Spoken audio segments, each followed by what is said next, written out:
buongiorno, benvenuti a questa conferenza stampa del nostro film in concorso The Brutalist, e prima di cominciare presento gli ospiti al tavolo dalla destra in fondo.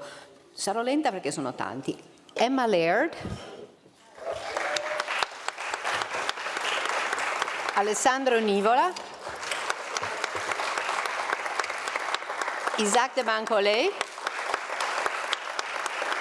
Stacy Martin, Rafi Cassidy, Joe Alwyn, Guy Pearce, Felicity Jones, Adrian Brody e il regista e co-sceneggiatore del film Brady Corbett.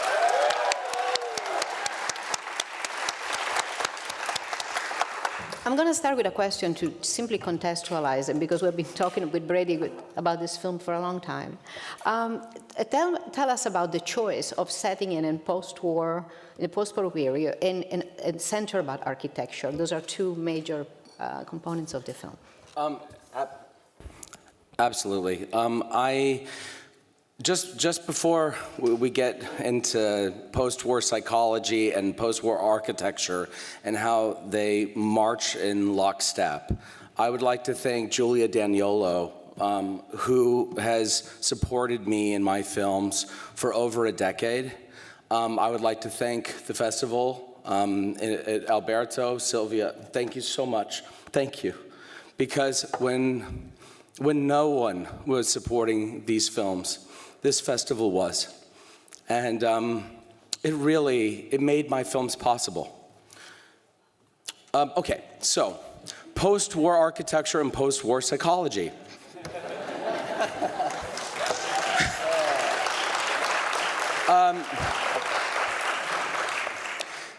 Listen, I consulted someone who passed away last year, who I loved very much and admired a lot, named Jean-Louis Cohen. He wrote the book Le Corbusier, the Taschen book that you see in rich people's living rooms. And he wrote a beautiful book called Architecture in Uniform. The film was inspired by that book in part. And the film is about the physical manifestation of the trauma of the 20th century. And so, does that answer the question? Almost.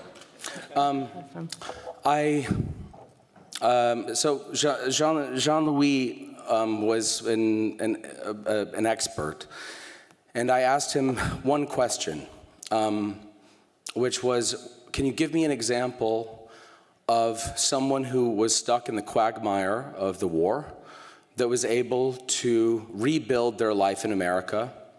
And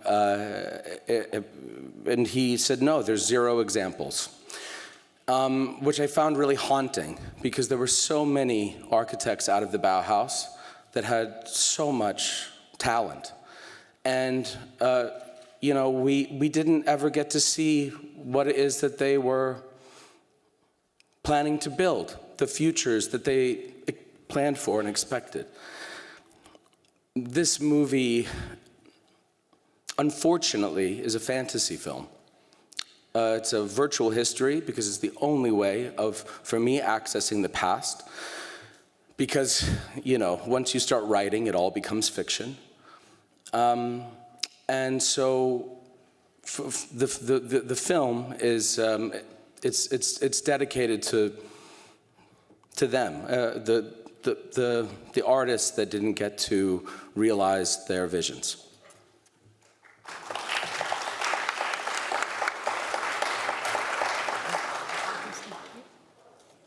Yep.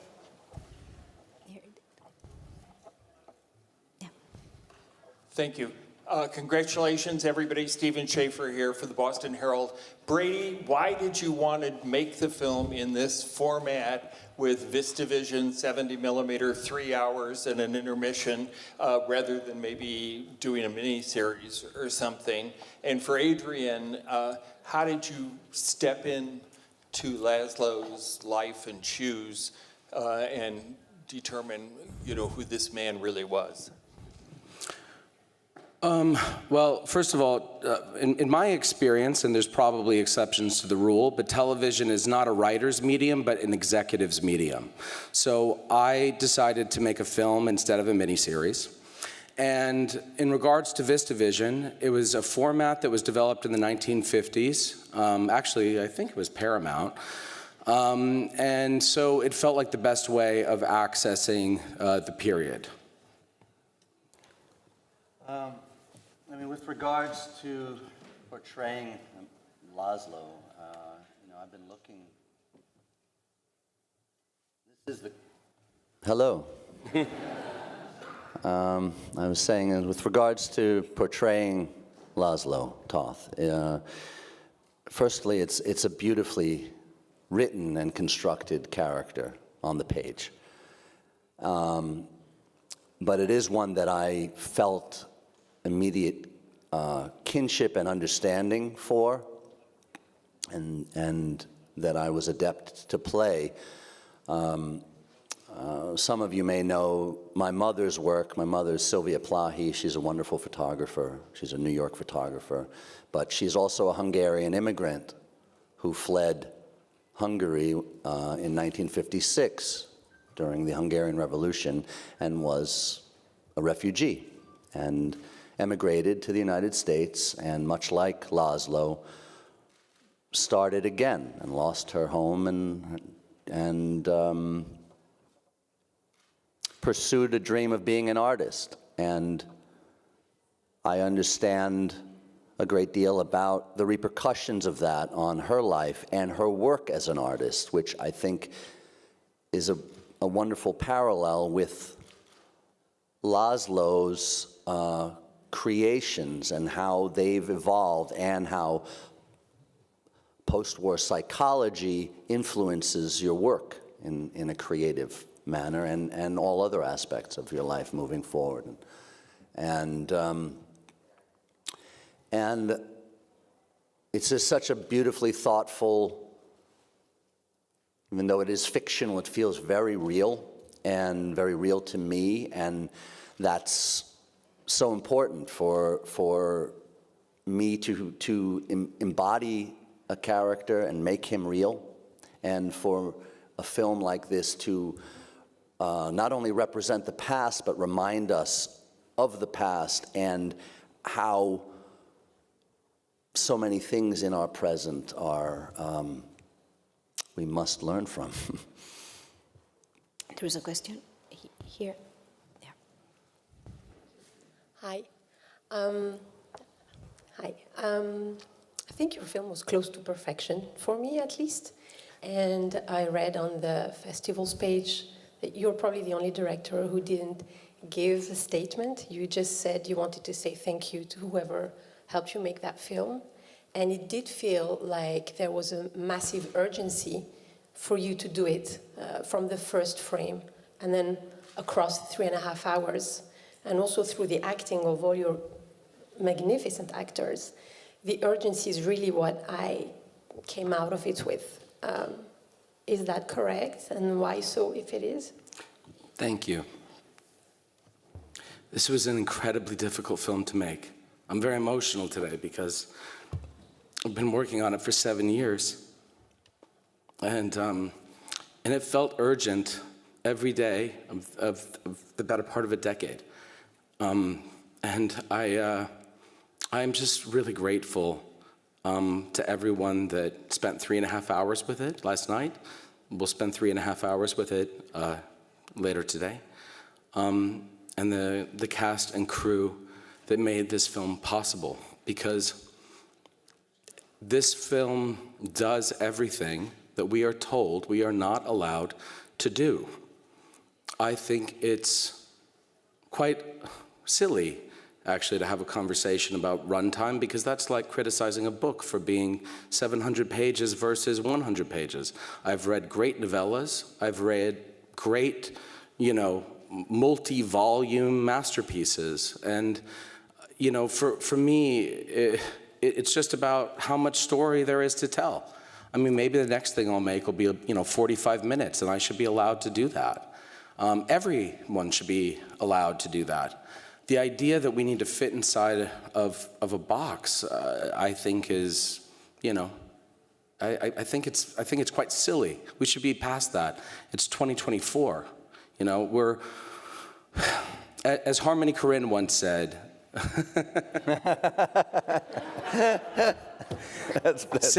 cinema is stuck in the birth canal. And I agree with him. And so we need to help it out. I would like some of your cast to add to this idea of the urgency of the film, because it feels that the personal involvement of all of you is right there on the screen in these great characters. And so if you want to add something to what Brady said and speak a little bit about the experience of making this film. Here, love. Got to turn the mic on.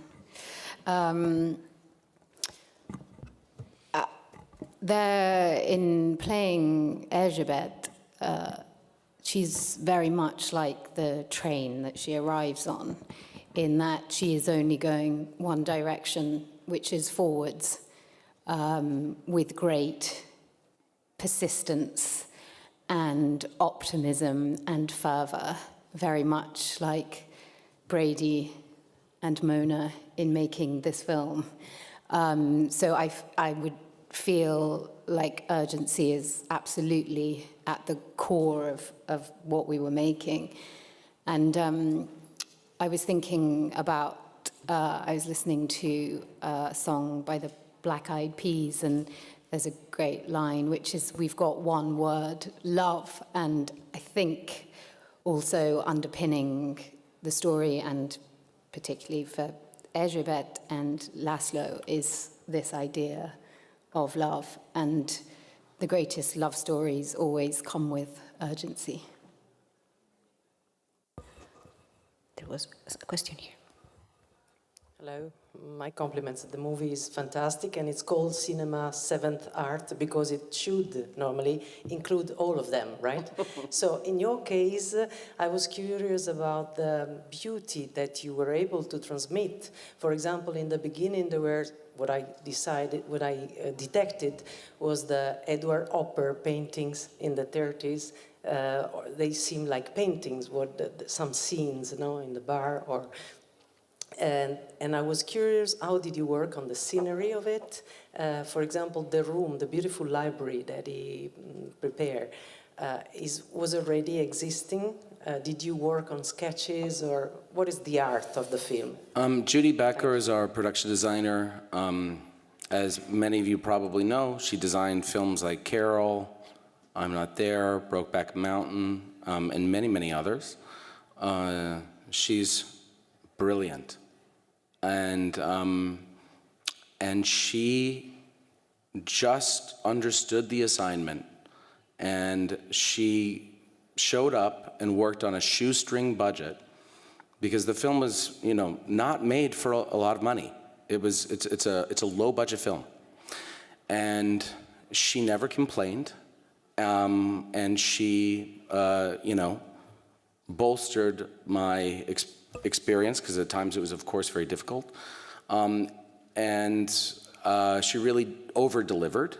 And Lowell Crawley, my cinematographer, who shot the film, you know, this is our third film together, and we see the world in a very similar way, I think. And so it's really just a testament to their work, because I agree, I think it's really superb. Here. No, qua. Sorry. Thank you. Messo Mazzetto, l'altra pagina. My question is about the cast. That's exceptional. I'm curious to know, how do you involve them in the project? How do you choose the cast? Well, you know, it takes a long time to make a movie, and especially with a cast that's this large, it's difficult to sort out all these schedules, because, you know, they're busy. So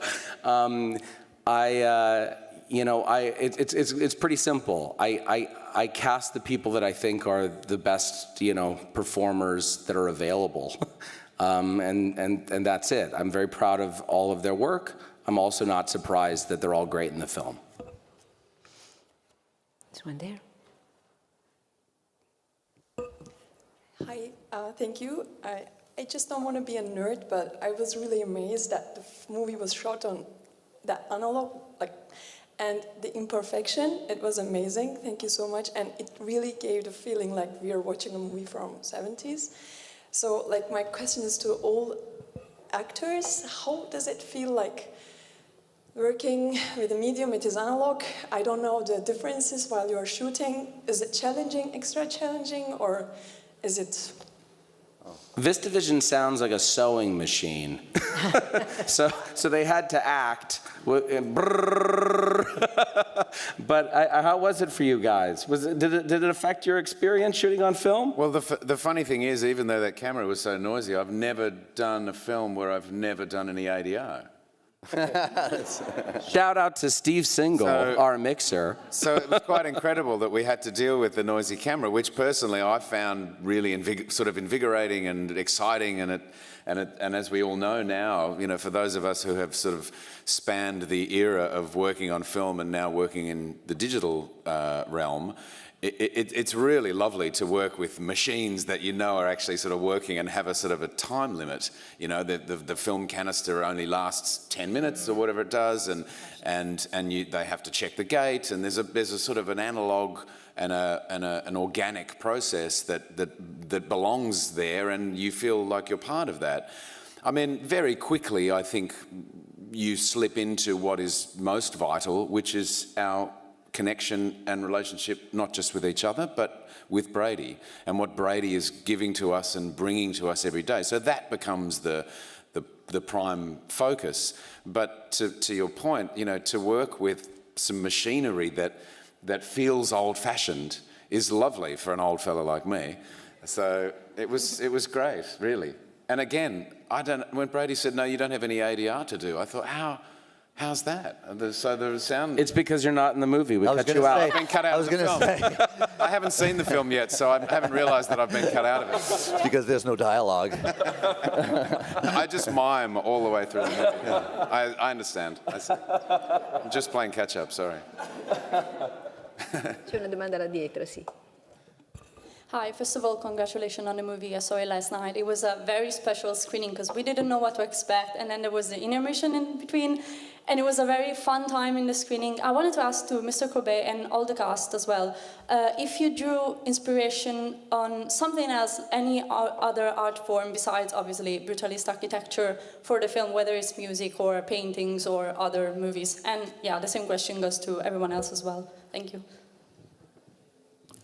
Yeah, I mean, generally, when you're prepping a film, you have images like Saul Leiter, the street photographer from the mid-century that did a lot of early color photographs, was a huge influence. He also used to be my neighbor, but that's a separate issue.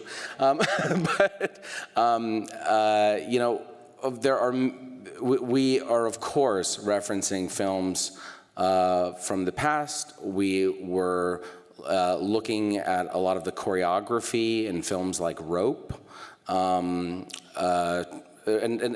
many films shot on VistaVision because the camera back then was even bigger than it is now, and it sort of affected the mise en scène in a way. So we tried to restrict ourselves, even though we are capable of now putting a camera on a Steadicam, and we have technology available to us that we didn't used to. We did our best to try and evoke a bygone, style of filmmaking by, not falling back on a lot of those crutches. Anyone else was inspired by paintings, music, or? Brady shares a lot of his inspiration, as you can tell. He's really very generous with that, and whether it's intentionally to help our process as actors or just his own enthusiasm and excitement for it. And,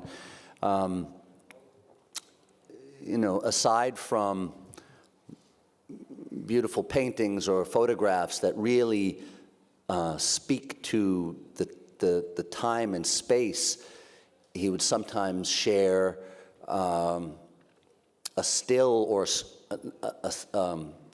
a screen grab, essentially, of the film when he was looking at dailies. And they were like wonderful paintings of another era. And also just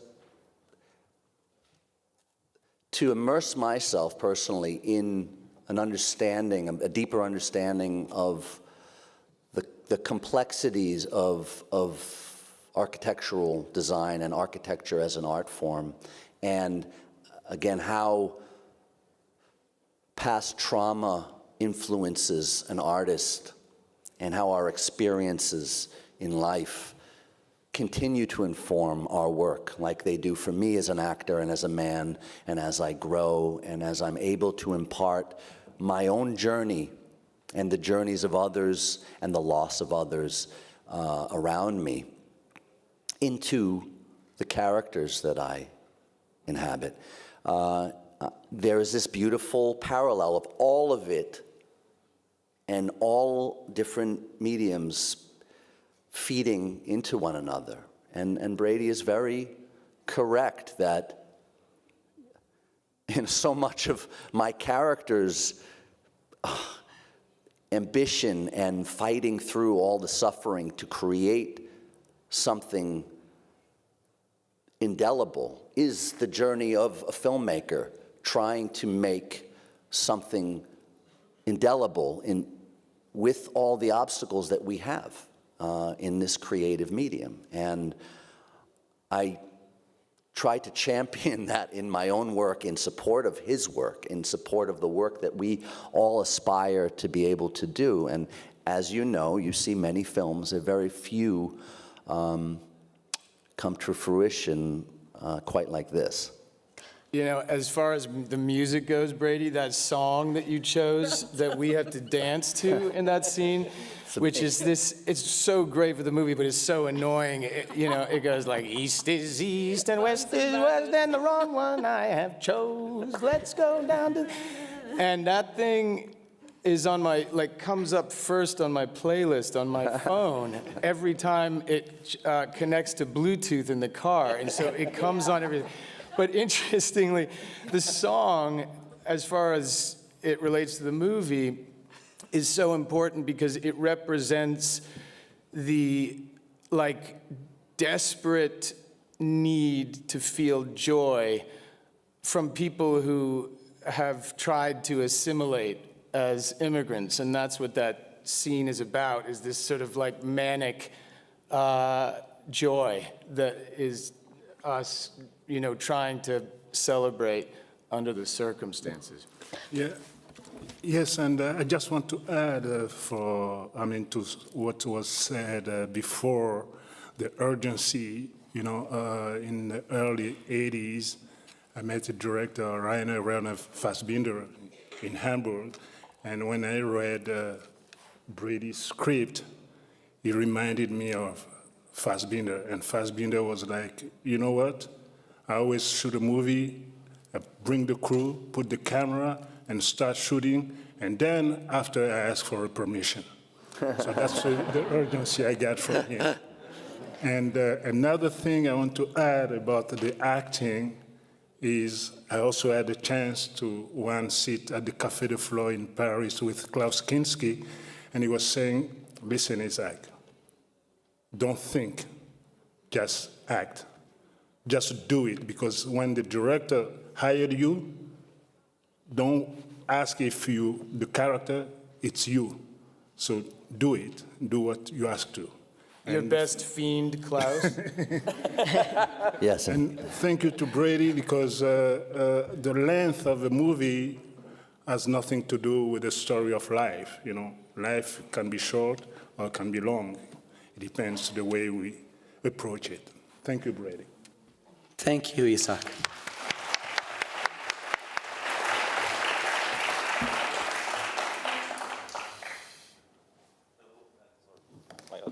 Sorry, this is a question for the director. So you were an actor in the remake of Funny Games. And I wonder if working with Haneke has influenced your directing or your process in any way, and if so, how? Oh, I'm sure, but I couldn't really tell you how. You know, I worked with many great filmmakers, Mia Hansen-Løve, Olivier Assayas, Bertrand Bonello, Michael Haneke, Lars von Trier, and they had a major impact, of course, on my development as a filmmaker.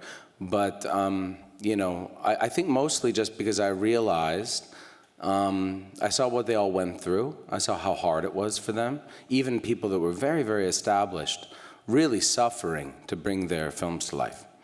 And so they gave me some courage. I think that's what they gave me. I think we have time for, this one is right here.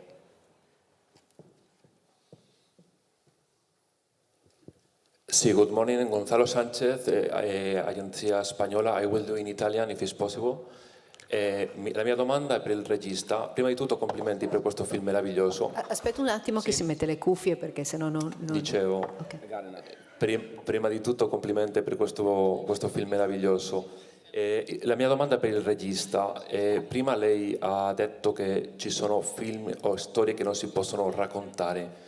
Crede effettivamente che oggi a Hollywood ci siano delle storie che delle quali non si possano parlare? E poi qualcuno di noi ha visto anche una metafora sullo Stato di Israele. Non so se lei ci può raccontare un po' su questo e sulla scelta del nome del protagonista. Grazie.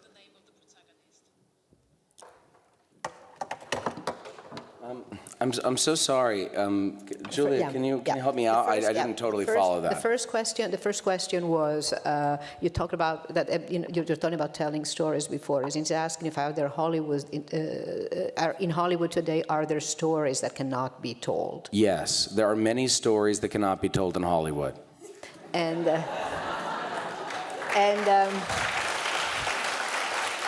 the second question was if this film is also expresses a metaphor on the state of Israel, on what's going on in Israel. The film is about a character that flees fascism only to encounter capitalism. That's what the movie's about. And the last question was, how did you find the name of the protagonist? It's like John Smith in Hungary.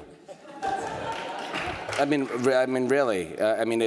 We chose the most innocuous name available to us because the character is an amalgamation of many real life people like Marcel Breuer, Paul Rudolph, Louis Kahn. I mean, you name it. So we needed that character to be a empty vessel in a way for the audience to project their own notions onto. Okay, I think we have time for one more here. It's becoming personal. Sorry, it's again me. There was something that I noticed in the movie. At a certain point, there's a big gap between art and commitment. No, the man with the money decides. It never happened to you. Not on my films. No, exactly. What I'm saying, the result of your beautiful movie show that you are completely free. But in general, did it ever happen to you that the producer or the money decide? They tried. You keep going. I mean, no. I mean, of course, This is my third film in the last decade. Of course, people tried to impose their ideas and their opinions on the film over the course of the project, but my central team of producers on this film were truly extraordinary. I have never felt more supported, and that is the reason that the film is what it is. It is truly a credit to them, their commitment of throwing good money after bad. When no one believed in it, they did. So thank you to my producers, Andrew Morrison, Trevor Matthews, Nick Gordon, Brian Young. Thank you so much. This film would not exist without you. And finally, because we have to leave, I want to thank my wife, who wrote this film with me and made this film with me, and stood by me when I was not the easiest person to deal with. So that's all. Thanks.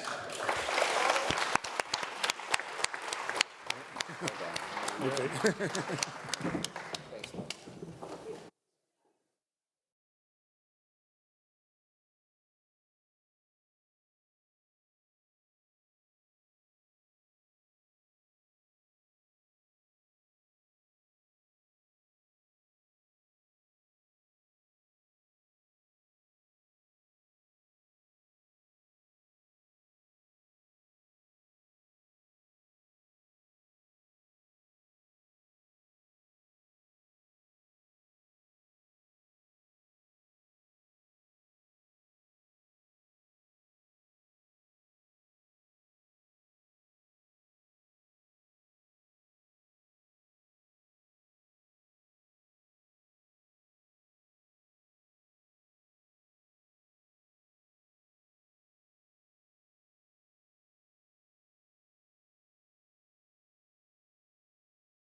Buongiorno e benvenuti.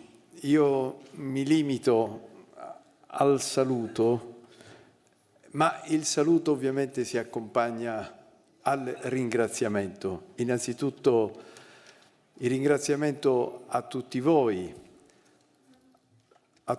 che attraverso il racconto quotidiano e l'informazione avete dato e continuate a dare a questa straordinaria mostra, il cui merito è sulle spalle del direttore Alberto Barbera e su cui la Biennale di Venezia è assolutamente impegnata, e ne sono particolarmente felice di venire oggi a dare il saluto, perché il capitolo del college è quello che più ci riguarda, più ci coinvolge, più ci emoziona e su cui c'è un impegno continuo di assoluto entusiasmo, e lo dico sempre a Savinia Neirotti, che è l'entusiasmo che è dato dai risultati che il college ha portato, porta e porterà in una promessa di sostanza, di contenuti, di impegni, e mi auguro sempre più proiettati in una sorta di battaglia con l'anagrafe per andare a cercare giovani, giovanissimi, ancor più giovani, in una sensibilità diffusa. Io vi saluto, ringrazio e ringrazio anche chi ci aiuta nello svolgimento di questo ben preciso progetto, ovvero sia il Ministero della Cultura e Vivendi, che sono entrambi coinvolti nella costruzione di questo momento che è tutto di premessa e di promessa per il futuro. Un grazie quindi a Savinia Neirotti, che è il capoprogetto, un grazie a Michel Reilac, perché Immersive è l'argomento e il contenuto di un qualcosa che non è neppure il futuribile, ma è il nostro presente. Grazie a tutti voi, buon lavoro. Grazie Presidente, grazie per le tue belle parole. Benvenuti a questa conferenza annuale che serve per ringraziare chi sostiene il progetto del Biennale College, che è arrivato alla 12ª edizione, che serve per incontrare i protagonisti di quest'anno e per annunciare quelli che saranno i protagonisti invece della prossima edizione del 2025. Si è svolta recentemente, da pochi giorni, la selezione dei nuovi progetti che verranno invitati a partecipare al prossimo workshop che si terrà all'inizio come ogni anno, all'inizio di ottobre, sull'isola di San Servolo. I 12 progetti selezionati per questa prima fase di Biennale College Cinema sono, ve li leggo velocemente perché sono tanti naturalmente: One Woman, One Bra, un'opera prima di un regista che viene dal Kenya, Nchogu, insieme con un produttore nigeriano che si chiama Josh Olaoluwa. Poi c'è un film che viene, invece c'è un progetto italiano, interamente italiano, che si chiama Agnus Dei, che sarà diretto da Massimiliano Camaiti con la produttrice Giovanna Nicolai. Un altro progetto italiano che si intitola Badland, il regista è Munir Derbal e il produttore si chiama Lorenzo Fiuzzi. Poi c'è un film che viene addirittura dalla Cambogia, il cui regista viene dalla Cambogia, si chiama Becoming Human, il regista è Pauline Lee e il produttore invece americano si chiama Daniel Mattes. Il film successivo è un film cinese, una rarità devo dire per i nostri progetti, una prima assoluta credo, se non sbaglio, vero Savina? Il film si chiama Last Time Again, il regista Di Zhang, viene dalla Cina, la produttrice è una cinese o canadese, si chiama Beryl Liu. Il film successivo è ancora un'opera italiana, Orange Peel di Anita Rivaroli, con il produttore Marco Mingolla. Poi un film che viene dalla Turchia invece, un'opera seconda, il titolo è Saving the Day di Serhat Karaslan, la produttrice invece francese si chiama Laura Dahout. Ancora un'opera seconda, il titolo è Secret of a Mountain Serpent Serpent, viene dall'India, il regista è Nidhi Saxena, il produttore Vimutki Yayasundara. Dal Vietnam invece, anche questa è una novità assoluta per Biennale College, un film si intitola Summer 1999 di Han Luong Nguyen con un produttore che si chiama Dean Le Minh Trinh. Dall'America invece, dagli Stati Uniti, un film intitolato The Booking, diretto da Gabriella Moses, con la produttrice Sarah Wharton. Dall'Ucraina un film diretto da Hanna Jalali, si intitola The Family, il produttore invece è un iraniano, si chiama Moenidonin Jalali. E infine dalla Francia, un film con un team interamente francese, Vanishing Bones, il regista è Simon Rietz e la produttrice Inès Dayen Dasi. Ecco, questi 4 progetti,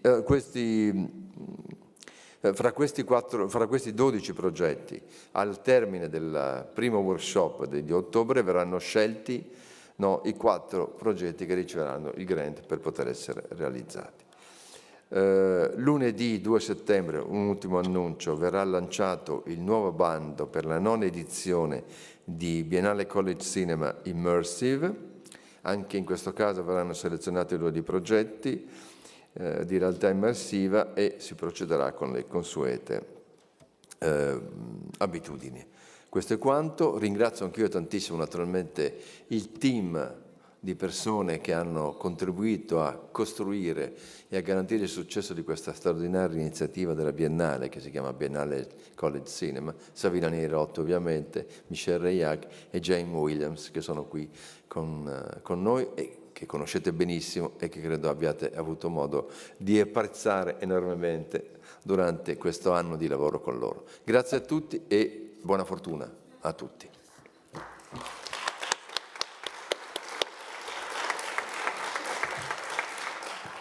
E insieme a Jane e Michelle ringrazierei anche veramente l'insieme dei tutor e anche tutti i partecipanti, tutto il cast, tutte le persone che sono qui con noi. E infatti vorrei introdurvi i registi, le registe dei team di quest'anno che stanno presentando i film proprio in questi giorni, quindi per il film The Fisherman ambientato in Ghana. Questo vi dà anche un po' un'idea di quale sia il mondo del college, un mondo di 48 paesi. Quindi Zoe, eccola qui, da The Fisherman.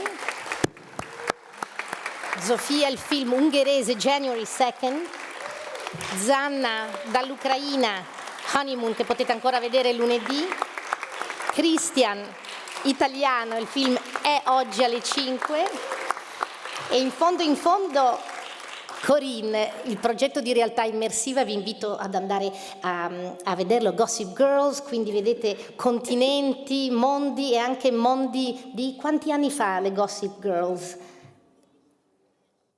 V secolo d.C. V secolo. Inventato, quindi. Andiamo ovunque nel tempo e nello spazio. Zoe, I don't know, I think, do you want to say something to the audience today? Sorry, I apologize.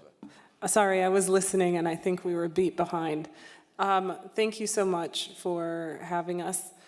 We appreciate getting the opportunity to make this film. It definitely was one that it's a little fantastical, it's a little strange, and it's a little whimsy, and it's from a country that oftentimes gets ignored on a world stage. And so we greatly appreciate that we got this grant to be able to make this, because I'm not sure it would have gotten out into the world without it.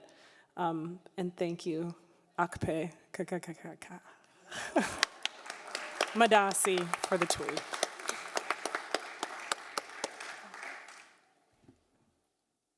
Thanks.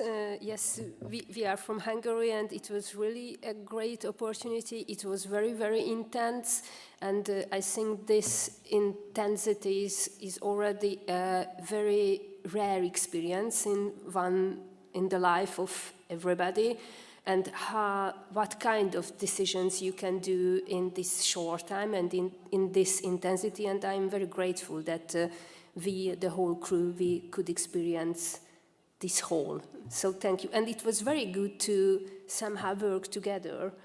So it's very good to know that other teams are working in the same time and they dealing with somehow the same difficulties and somehow so we are together in this whole project. I think it's very important in this project. Thanks. Thank you.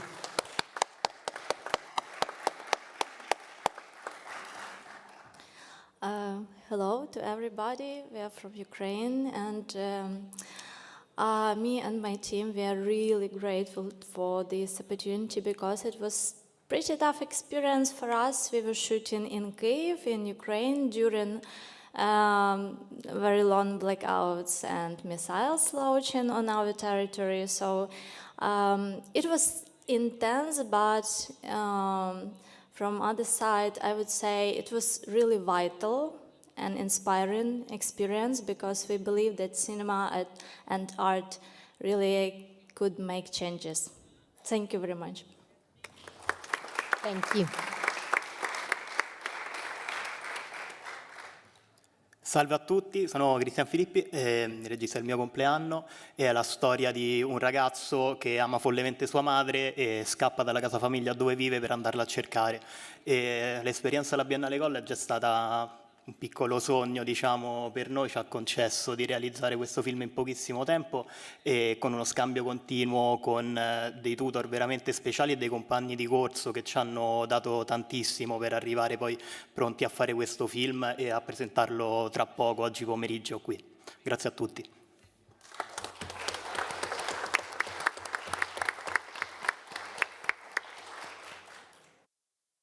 Ciao a tutti e a tutte. The Gossips Chronicles è un'esperienza immersiva. Come sapete, sul Lazzaretto Vecchio c'è l'isola Immersive che vi invito a visitare e il nostro progetto è diviso in due parti, quindi ha una parte che è un tour guidato in real life in un museo della tortura e una seconda parte in VR che è completamente diversa, quindi per questo anche il nostro outfit di oggi. E, è stata un'esperienza stupenda lavorare in Biennale College, i tutor sono stati incredibili, Michelle, Sabina e Jane ci hanno aiutato fin dall'inizio ed è stata davvero un'esperienza stupenda e anche avere la possibilità di fare per la prima volta VR, perché questo è il nostro primo progetto VR in assoluto. Io vengo dal mondo dell'arte contemporanea, quindi magari performance video sì, ma flat. E Marta Bianchi, la mia producer, anche lei viene dal mondo dell'arte o comunque del cinema e flat, quindi avere la possibilità di ricevere un grant per poter espandere i nostri orizzonti è stato fantastico, vi ringrazio. Grazie.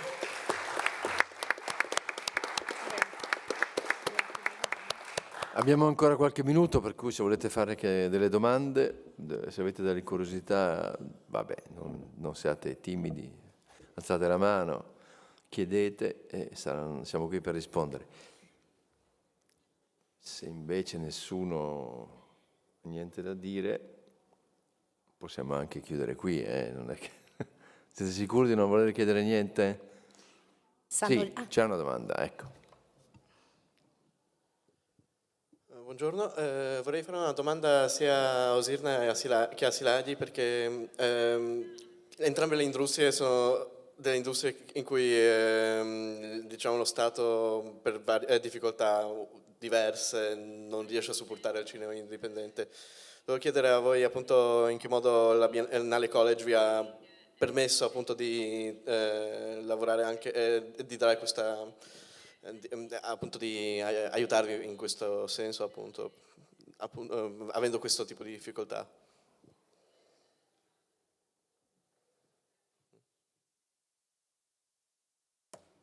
It's to me, right? Mm-hmm. Both of you, yes. Both. Yes, to both of you. Mm-hmm. Because kind of didn't produce it. Yes. Like, there is no difficulty to get the grant, to get the money. It's not difficult, isn't it? But produce the film inside my country, for sure. We have a lot of difficulties, including bombs, blackouts, enemies next to us. People of our team could be mobilized to the army anytime. So we have a lot of checkpoints all over Kyiv and Kyiv regions. Like a lot of some actually members of our group of our team were already mobilized to the army. So it's it was very interesting process, and there is no really like good solution for this. We could just kind of went with the flow and try to figure out in the process how we solve every problem. But to be honest, I thought it would be harder. It was so inspiring and interesting process because it was my debut feature, and I haven't been shooting for a pretty long period of time since actually the war started. So I just get involved in the process with a big pleasure. And no one bombs will distract me from this process.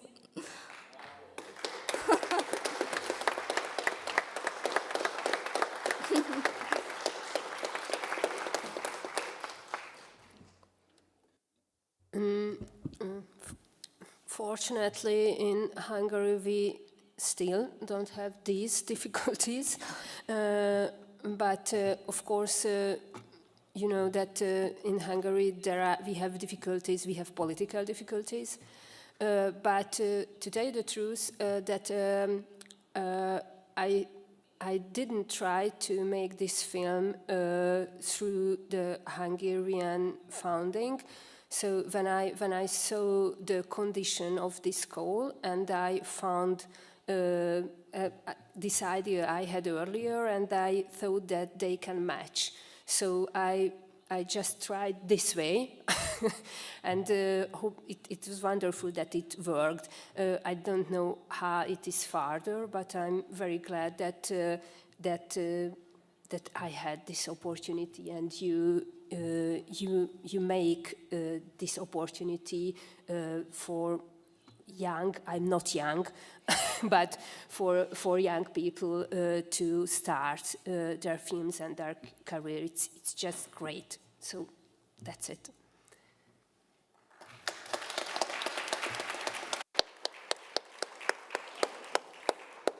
Ma credo abbiamo esaurito i 20 minuti a nostra disposizione. Vi ringrazio ancora tantissimo. Tantissimi auguri per tutti i team. Inizia da oggi un nuovo stadio della loro carriera e non posso che augurargli davvero di avere tutti molta fortuna. Grazie ancora e a presto. Grazie.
Allora, buongiorno a tutti e benvenuti alla conferenza stampa di AINDA ESTOU AQUI, I'm Still Here. Con grande piacere vi presento gli ospiti al nostro tavolo, che sono la produttrice artistica Daniela Thomas,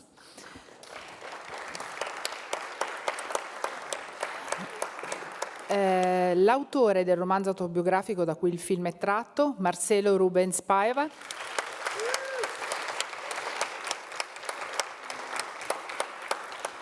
gli attori Selton Mello, Fernanda Torres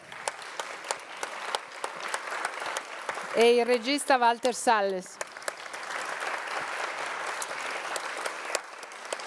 E il film arriverà nelle sale italiane distribuito da BIM all'inizio del 2025. Allora, immagino che le domande da parte vostra non mancheranno.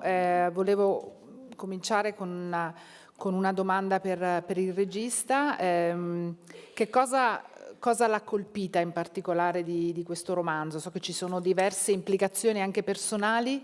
Che cosa l'ha commossa? Scusami, italiano è brutto. Allora andiamo in inglese. Va bene. Well, when Marcelo wrote this book in 2015 and I read it, I was immensely moved by it for several reasons. There was a personal reason because I had the opportunity to meet Marcelo and the Paiva family when I was 13. So the house in the book and the house in the film are spaces, and especially there are characters living in it that were very personal to me. And what truly touched me in the book is the fact that it was an extraordinary story of a family enduring an act of violence, and with a woman redefining herself in the middle of it. I fell in love with that woman. I knew her, but I think that what Marcelo did in his book was to discover that his mother was really the heart of that family. And if you look at Central Station, if you look at the films I've done before, the journey of the characters somehow blend with the journey of the country. This is what interests me in cinema. And the book was about that. The journey of Eunice blended with the story of Brazil during the very horrible years that we lived for 21 years. And then the reinvention of that woman was really what touched me most. I went back to the book many times, and finally he offered me the possibility to adapt it. So that's the beginning of the journey. Se ci sono domande, alzate bene la mano. Vorrei chiedere a Marcelo del suo lavoro anche di cosceneggiatore del film, come ha lavorato sul suo proprio romanzo e soprattutto che emozione è stata rivivere la sua storia, quella della sua famiglia, grazie a questo film e questi straordinari attori.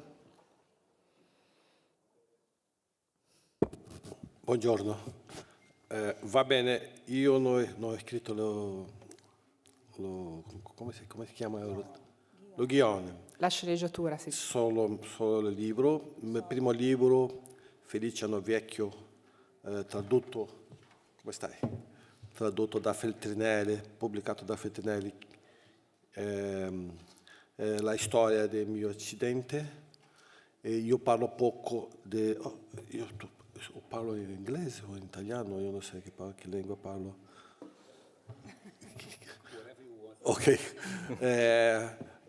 My first book was launched in 82, and I talked about my accidents. And just a little about my family story, because we were the time during the dictatorship, so I couldn't write much things and many things, and I didn't know exactly what happened to my father and the reason of the prison of my mother and my sister.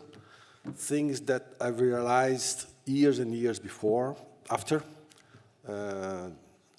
And then when my mother still became with Alzheimer, forgetting things, I feel the right to,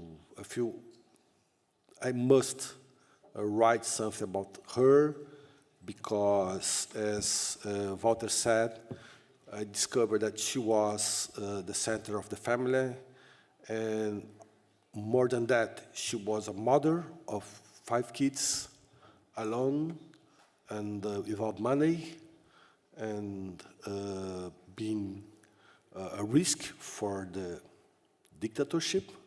We had our house all the time surrounded, and our phones were taped, and my sisters were arrested when they were in the university.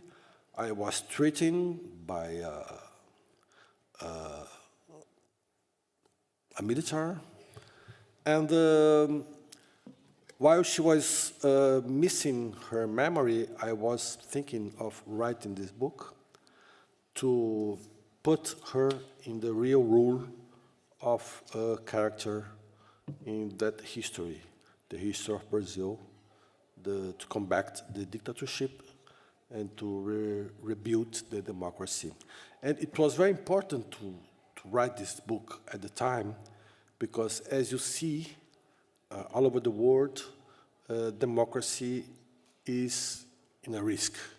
So I think that the film talk about the family, a family that trying to live in harmony, but there is violence, there is political bipolarization that couldn't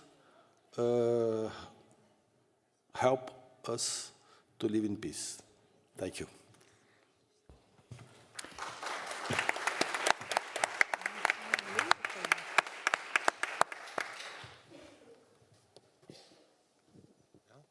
Hello, this is Yanis here on your right from Greece. First of all, thank you all for the beautiful film you made. My question has to do about the film itself in relation with the global, let's say, impact that can have. When you were making the film, Mr. Salas, were you thinking about Brazil per se, or you wanted to make a film that could relate to anywhere, like Asia, Europe, Africa? Well, first of all, I think that cinema is a great instrument against oblivion. Literature is also a great instrument against oblivion. When we started to do the film, Brazil hadn't, how do you say, diverted into the extreme right-wing government that we had for 4 terrible years. But I would say that the resonance of what was happening politically in the world was already there. The echo of what was happening in America, what was happening everywhere was there. I never thought that we would see, that my generation at least would see the resurgence of this extreme right. And it's so vivid now. I think that we all in the room can feel it. I would say that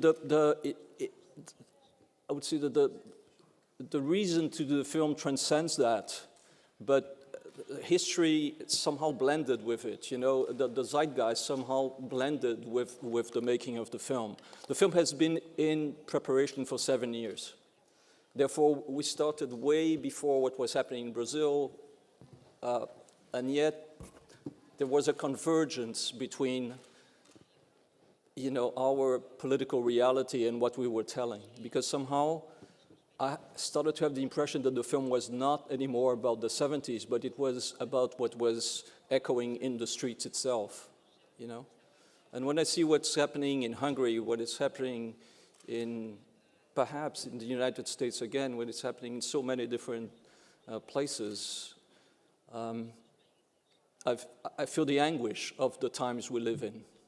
And I think it's important to talk about it, even if that wasn't at the very beginning, you know, it wasn't architectured for that. It was architectured to make justice to an extraordinary book and to people I cherished and I wanted to, you know, bring to the screen. I thought it was a valuable story for Brazil.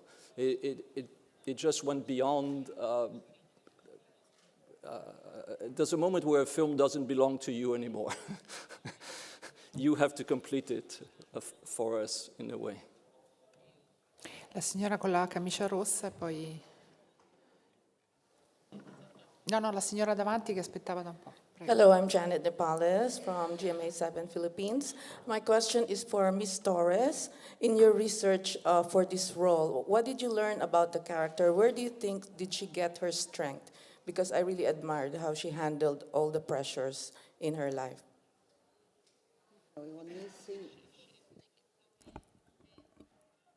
First of all, I think what we've tried, Walter and all of us, was to be faithful to this woman.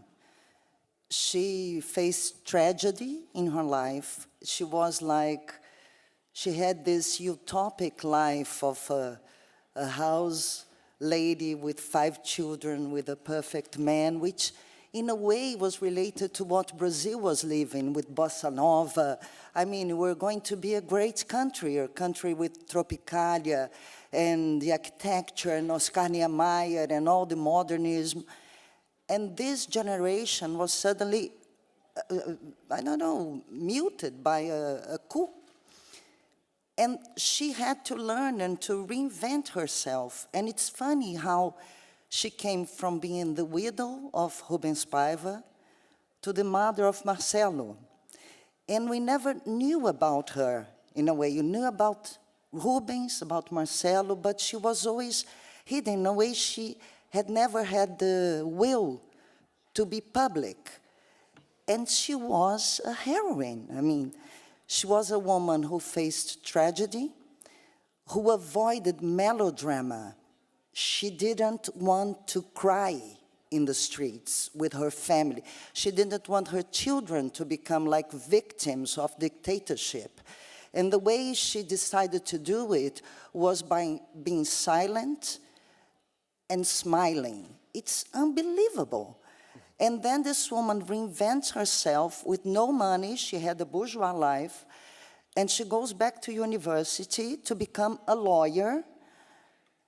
And at 46? At 46, she goes back, and then she meets amazing anthropologists in São Paulo, Manuela Carneiro da Cunha, who worked with Claude Lévi-Strauss, and they are saying, we have to, they invited her, it's amazing, to deal in the 80s with the lands of the indigenous. Before, long before what we are talking about, Amazonia and everything, and nobody knew about it. There is an amazing interview about your book in a TV show in Brazil, and she was there, you were not because you were in the university, and the host says, oh, you are a lawyer. And she was already fighting with Raoni and Sting for the lands of the indigenous. Oh, and you practice? And she says, yes, I do. She doesn't say anything. So that's what we tried, I think, to be faithful to this woman that believed that the way to fight against dictatorship and authoritarianism was through education and justice. So it's a hell of a character. I mean, and we avoided melodrama. I cried so much in 2 scenes, and you cut it out. Allora c'è il signore qui davanti, sì, prego. I'm Ruben Napales from Rappler. Congratulations on the film. And Marcelo, thank you very much for sharing the story of your family. So I was wondering, what was your reaction when you saw the film for the very first time? How emotional was it? And if you can also share the reactions of your siblings. And maybe there was any specific scene that really got you. Oh. Well, Walter and I talk about the film during these 8-9 years, almost every month, twice a month. I read every draft of the film. We discussed a lot about the film, what we want, and we want exactly the same thing. This is wonderful. Talk about a family.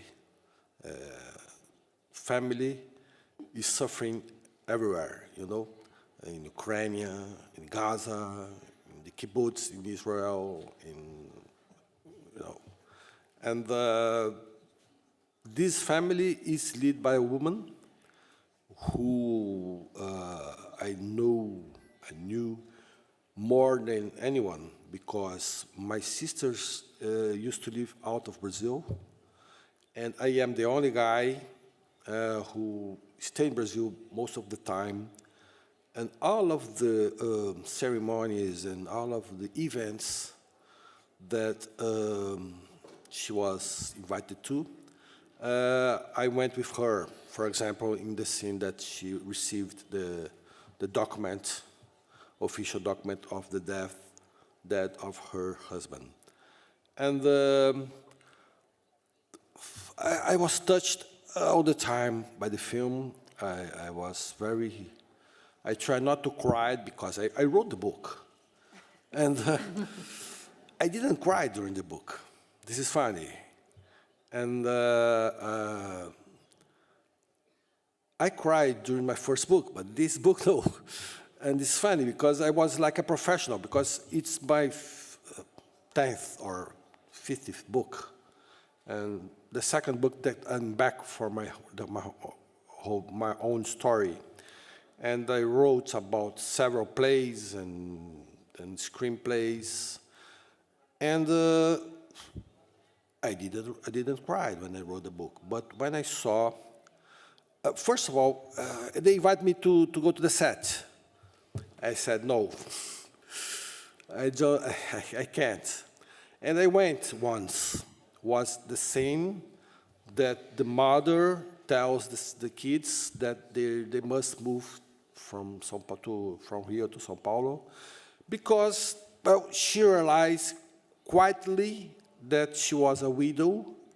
She was not sure, and she didn't tell us, you don't have dad anymore, you know? It's a very important scene, and I was there in the set. And the house was exactly how the house of my family was. And Walter knew the house, and he loved the house. He loved to be there. And he think of that family as a perfect family, you know? Happy family, destroyed by the circumstance of history. And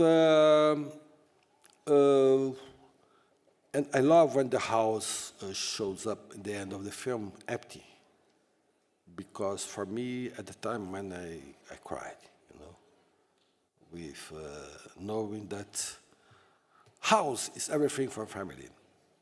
And that time I saw, I've been to that restaurant once. Became a Switzerland restaurant, isn't it? A sweet. And I asked the guy, may I walk around? Because I lived here. The guy, oh, go ahead. And my room was the depository of drinking. And the house was very famous in Rio. Everybody knew the house. It's in front of the Leblon, and in the corner, and a very plain house, a simple house, not a very luxury house, isn't it? Right? And he found a house exactly like that, several years after. And it was very hard to find a house like that. And they prepared the house exactly how was in Rio.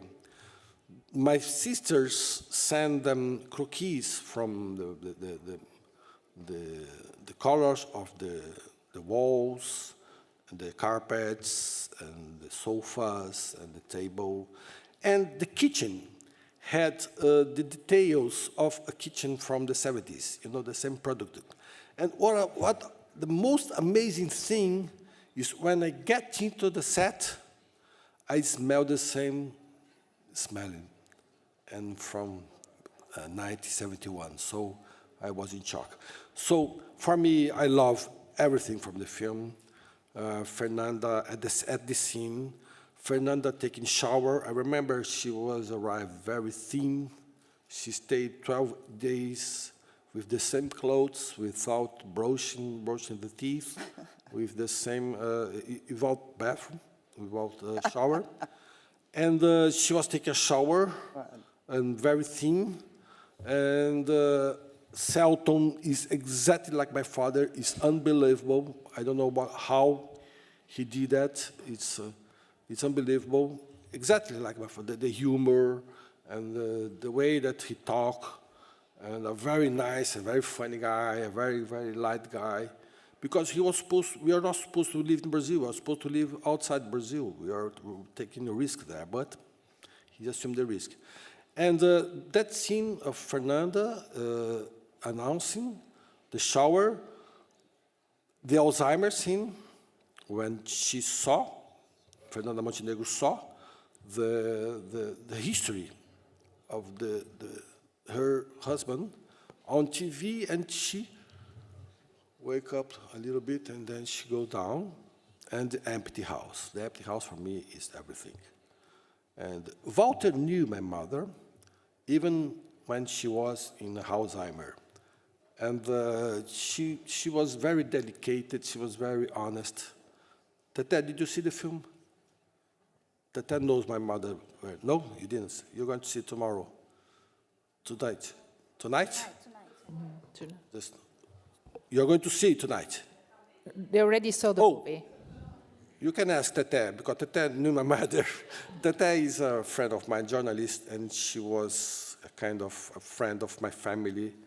And they did exactly what we were and how we wanted to be represented. This is most important, how we wanted. Very delicate, very, you know, no violence, no bad guys against good guys. Did I answer you? Okay. Ci sono dei ruoli che immagino come dire, suscitino un particolare senso di responsabilità, e quindi vorrei sentire da Selton come si è preparato a questo ruolo, che tipo di conversazione ha avuto con Marcelo, se c'è stato proprio un momento vostro durante la preparazione del film. Okay, first of all, it's a huge pleasure to be here in this amazing festival, especially with Walter, that I admire a lot. It's a dream to work with him finally. It is not only beautiful and touching film, but it's a necessary movie. So it was crazy to do this part because, I mean, I do the sunny part of the film. So I know that my mission was to fulfill the screen with my lightness, grace, and it was a very unique experience because I knew the end, but I had to act like without knowing. I mean, which is so hard, believe me. I mean, I was totally overwhelmed during this process, including I crashed my bike into my parking lot. I mean, I had this amazing talent to crash and broke my arm and wrist. And then I work in the beginning of the film full of pain. And then I have this scene in the ocean. Then I have to carry my little son in my broken arm. So, I mean, it was beautiful. And Walter he has this very special talent in his body of work. Since Foreign Land, you know, Motorcycle Diaries. I mean, it's always unbelievable, a great cinematic experience, but more than this, it's a very human experience always. So it was a great pleasure to print my mark in this beginning of the film, because doing that, I know that I'm helping Fernanda's work when I leave the screen. And somehow I can relate Fernanda's work to the audience, because Fernanda and the audience will have to miss this father. And then I spoke to Marcelo. I have this chance to talk with his sister too. So I did that in a very respectful way. And then we have this beautiful Daniela Thomas, great partner of this film. And I mean, their family, since Foreign Land, I mean, I felt very welcome for this family. It's a film about family, made by a family. I mean, I lost my mom recently, and she had Alzheimer's. So can you imagine to watch this film, seeing that the end of the film with Fernanda Montenegro? Fernanda Montenegro is like Brazilian queen. It's like our mothers. So sorry. So it's like our mothers. So somehow she's my sister too, and yeah, and that's all about. I'm glad and very moving to be here with this impressive film. Thank you very much. I miss you so much, Selka. Siamo praticamente in chiusura, ma volevo chiedere brevemente a Daniela Thomas di dirci dal suo punto di vista perché è così importante raccontare una storia del genere oggi. Oh my God, thanks. I'm very honored to be here, very excited. This is a fantastic opportunity. This film, I urged Walter, because it was a hard film to come together for many, many reasons. And I urged Walter to do it because I think this very story had to be told, and I was sure this was the person to tell it. So I really bugged you when he faced really difficult moments before getting to do it. So I'm proud to feel in any part responsible for him not giving up and taking this to the end. Brazil went through 21 years of dictatorship. It happened to my family. My father didn't die, but a very similar story happened to me. And it's also actually in the film, somebody talks about it. My father was taken away from my house 3 times, and I was 9 years old, 10 years old. My brother was 2 years old. And he was taken, and he disappeared for 3 months. He was gone. And there was no way we could find out. It's very similar to what happened to his father, because they gave you false leads. They said, maybe this guy took him. Maybe nobody took responsibility for grabbing this person, and they invented all kinds of lies. So it's very important for you to know how terrible for a family, for a kid, to see their lives shattered because somebody decides that he has the right to kill or to imprison somebody because he doesn't agree with him. And her father was a very famous cartoonist from Brazil, Ziraldo. Cartoonist. Journalist and cartoonist. Journalist and cartoonist. And he died this year also. Dies he, yeah. With Alzheimer's. Yeah. So we're all in a kind of intense moment of our lives related to the film in so many ways. And so I'm very proud, and thank you very much for having this film, because I think it's really something very important for the times we're living through. And we should all think and have this feeling inside of us that we should never let this happen again. Never. Grazie, ci fermiamo qui, grazie davvero, grazie.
Good afternoon. Buongiorno. Thank you for coming to the press conference of the film Wolf, which is going to be shown tonight at a competition. And before we start, I'm going to introduce the guests to our, starting from the far right. The producer of the film, Jeremy Kleiner. Austin Abrams. Amy Ryan. Brad Pitt. And George Clooney. And the director, John Watts, is a little under the weather, so he couldn't join us, but Jeremy is going to do brilliant in his stead. He does. Okay. He flew all the way here, and then he got COVID, and he's now flown back. So. Which we're all now going to get. Before I open the question, the last time Brad and George were in a film together, it was Burn After Reading, and it was actually at the Venice Film Festival, if I recall. What does a project need to have to make it possible for you to act together, to be back? Well, the restraining order was up. Oh, hi. It's just cash. I think money will do. Yeah, money will break all arguments. Burn After Reading, I got the extreme pleasure of shooting him in the face, and so we thought maybe we'd try it again 15 years later. And by the way, he hits me in the face in this one. I do. Well, you hit me too. No. Oh, that's right. We did it, and then we cut it out. Yeah. I was in my contract. Okay, there's a question here. Get a microphone. Greetings. Hey, brother. Hi, Stephen Hey. Schaefer, Boston Herald. Great to see you guys. Good to see you. George, you were quoted saying when John Watts was going to pitch this movie to Brad, that Brad is very particular and he better have his game on. Right. Can you both talk about what was it about Wolves that made you say, I've got to do this, and I've got to do this with George, or I got to do this with Brad? Me? Yeah, you go. No, I mean, John came with this idea, and it sounded really fun. We kind of figured there's got to be a good reason to to get back in a film together, something we feel like we could build upon what we've done before. But also, I got to say, just as I get older, just working with the people that are really that I just really enjoy spending time with has really become important to me. But John came with this idea about getting us together as these cleaners who both think they're the best. And we liked the idea, and he wrote this first draft, and we read it. I said, great. Yeah. And then George read it. He said, great. And here we are. Now, it's never happened where you just get an idea. Someone presents you an idea, and you get the first draft of a script, and that's what you end up shooting. Usually there's years of development. I mean, as we're both producers, we constantly get pitches, and not even for us to be in, or just to produce. And the first draft comes in, and you're always like, "Oh my God, what are we going to do with this?" And this one came in, and right away we thought, "This is great." So we also John. I loved Cop Car, and I think he's a really interesting director, and we wanted to crack at working with him too. I thought that was fun. And Amy and Austin, we really. I didn't want to work so much with Austin, but Amy I really wanted to work with. As I was talking to Amy before, the opening scene of the film, it feels, she put it nicely, it's almost like a theater piece, because there is a lot of acting, there is a lot of geography, and it feels that this film is an interesting opportunity to both do some very, I wouldn't say improvise, but acting on long takes, and then at the same time action. And I thought I wonder if that's part of the interest that. You take that one. Yeah. John Watts is so specific.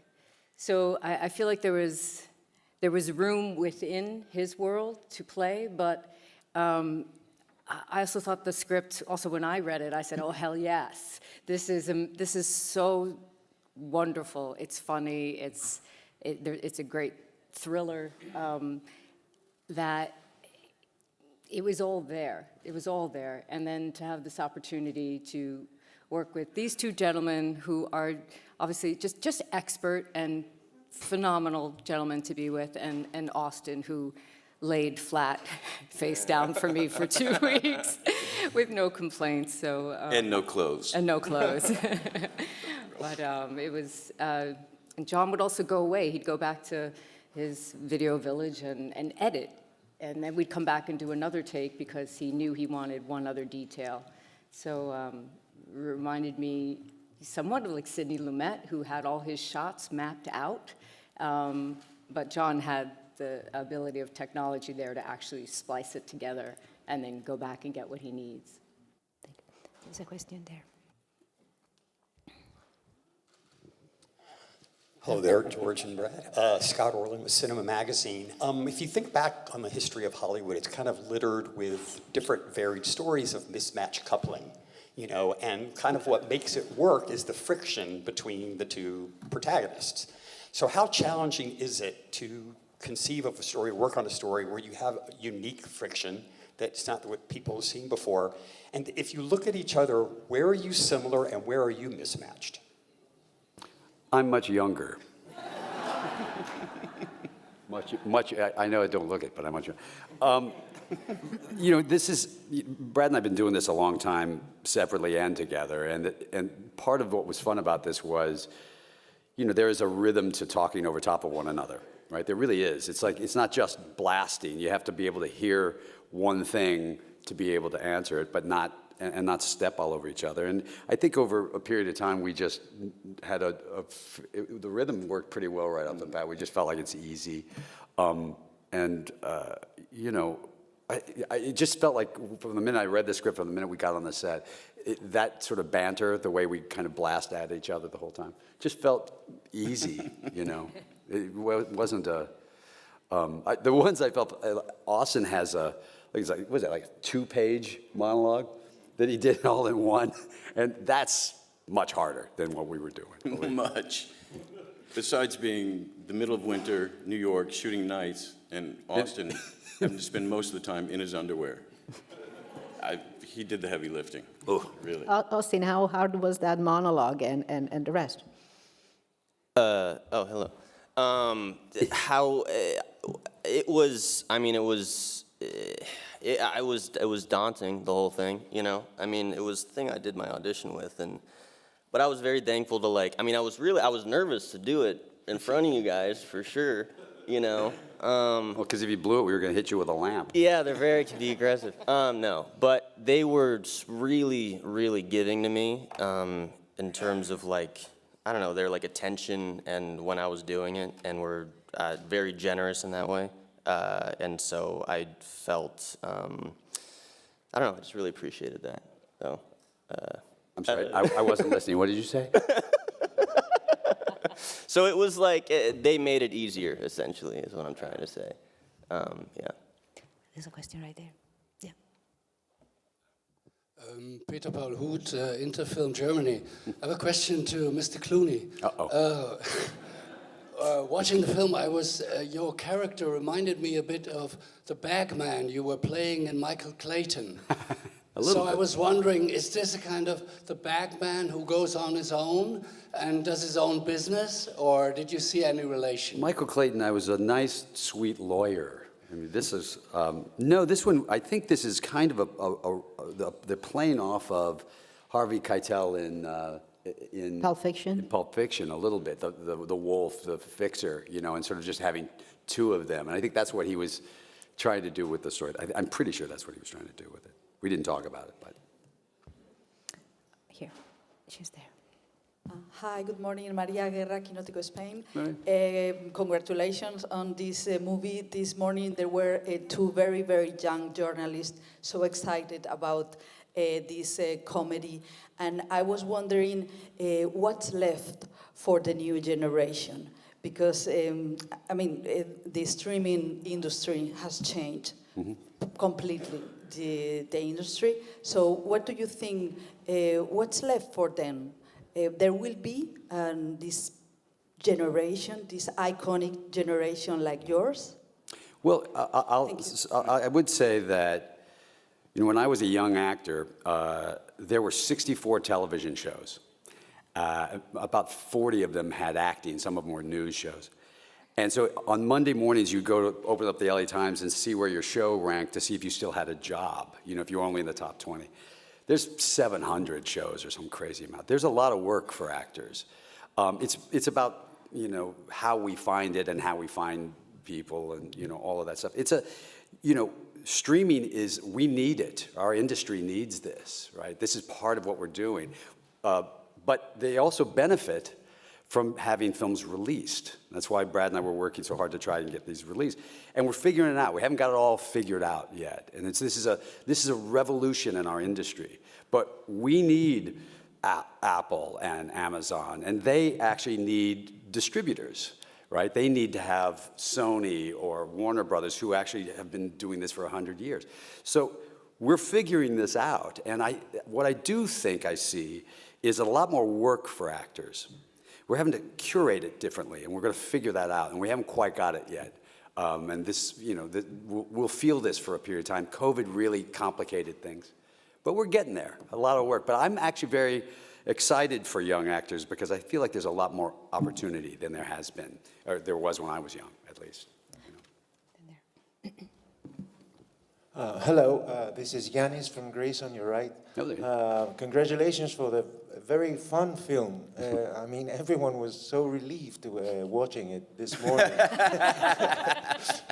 And what I admired in the film is that it has a 70s era aroma. And we don't usually see these kind of buddy movies anymore, this kind of Butch Cassidy and Sundance Kid in urban New York. And I know that you both like the 70s, and you both have shown films that you made about the 70s. And I wonder if, the director is not here, but if you have discussed during the making of the film to put this kind of atmosphere in it. Thank you. First of all, that's like one of the highest compliments we could receive, because and I know George feels the same. We hold the 70s, the films of the 70s, in the, you know, as the greatest. And, you know, I don't think it's, you know, it's nothing that we set out to do as far as a flavor or even a genre, but it's in our DNA. These are the movies we were weaned on. This is what made us want to get into the film industry. So anytime we can bump up and get close to those films that we hold in such high regard, it's a real thrill for us. But I think it's again, it's something that would if we get there, when we get there, that comes out organically. Sorry, it was struck here. Yeah. Hi there, Melanie Goodfellow, Deadline. Just going back to the comments you made about streamers, this film was supposed to get a wide release, and that's now limited. And maybe even Jeremy wants to chime in, I don't know. But how do you feel about that? Would you like to have seen it do a global release? Yeah, we would have liked that. We wanted it. That's why Brad and I, you know, gave some of our salary back to do that. By the way, there's a really good reporter, Nicole Sperling, for the New York Times. She wrote an interesting article about it. And whatever her source was for our salary, it's millions and millions and millions of dollars less than what was reported. And I'm only saying that because I think it's bad for our industry if that's what people think is the standard bearer for salaries. I think that's a terrible, it'll make it impossible to make films. Yes, we wanted it to be released. We've had some bumps along the way, that happens. You know, when I did Boys in the Boat, we did it for MGM, and then it ended up you know, being for Amazon, and we didn't get a foreign release at all, which was a surprise. There are elements of this that we are figuring out, and you know, and you guys are all in this too. You know, we're all in this industry, and we're trying to find our way post-COVID and everything else. And so there's some bumps along the way. It is a bummer. Of course, it's a bummer. But on the other hand, a lot of people are going to see the film, and we are getting a release in you know, I think a few hundred theaters. So we're getting a release. But yeah, it would have been nicer to have a wider release. That's what I'd like to follow up with a question to Jeremy. Jeremy, you have like 4 films in the festival as a producer, and it's Brad's, you know, for our company, you know, Brad's company, and how important is theatrical from your perspective? Well, I think to echo what the first thing I want to say is I've had the pleasure of working with Brad for over 20 years, and I think the ethos of the company that he has engendered is one of believing in the shelf life of films and believing that you go into them believing that you're going to make something worthwhile, something that's going to last, and sometimes it will be seen in one way and sometimes it will be seen in another way. Of course, we love theatrical. We make films often for theatrical only. Sometimes we do a combination. Sometimes we've made films for streamers. I think the common thread, and I think this is true of not just Plan B, but George Clooney and Grant Heslov's Smokehouse, and John and Diane, our other partners, is we went into this making something that we thought was worth our time and got to work with incredible actors.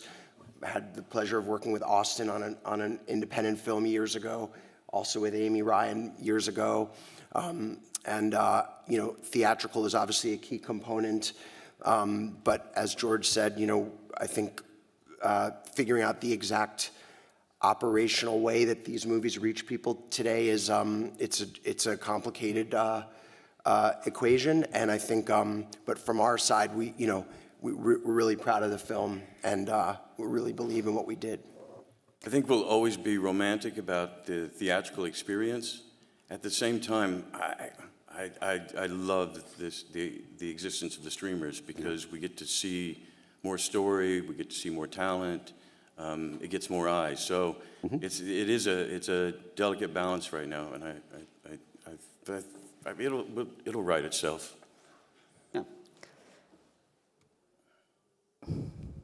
Oh, hello. I come from Mexico, where I live in Germany, and this is my question for both of you, Brad and George. In this period of your life, we are almost the same generation, and this is the harvest from our lives. I'm wondering which one of those activities from you as an actor or producer, which one is maybe more important for you, producing or acting, or to making a balance, which one is the one when you get really satisfied and when you really have fun doing what you're doing? Producer or acting? I really think it's the same sport in the sense that we're after a good story, and it's the love of story and wanting to tell a story, whether it's in front of the camera or behind the camera or from across town. It's about finding new stories that speak to our time, stories that may be universal and speak to people down the road. So the aim is the same. Of course, if we're on the set every day, and George could speak to in directing as well, which even is the biggest challenge of all. There, I want to work with people I really respect. So. Yeah, I think he's right. They're all the kind of different paints, right? And we get to play with all of them, and we're very lucky to be. He's 74 years old, and he's very lucky at this age to still be working, quite honestly. But we're lucky to have a job and to have a career, and part of the reason we produce and I write pieces as well is because you want to be able to continue working in this industry that we love. So all of them are fun. I hadn't acted very much in recent years, and so I've been kind of moving back to that a little bit, and it's fun.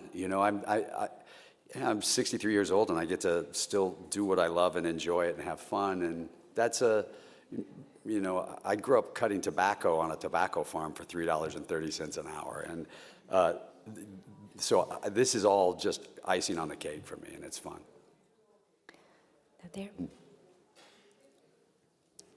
Hi, my name is Tete Ribeiro. I'm from Brazil, and I'm going to ask George the question that I'm sure is in everybody's mind about... That I look so good up close? I know. Well, this is a room full of journalists, and I think I really want to know what you think was the impact of the op-ed you wrote for the New York Times asking President Biden to step down, which he eventually did.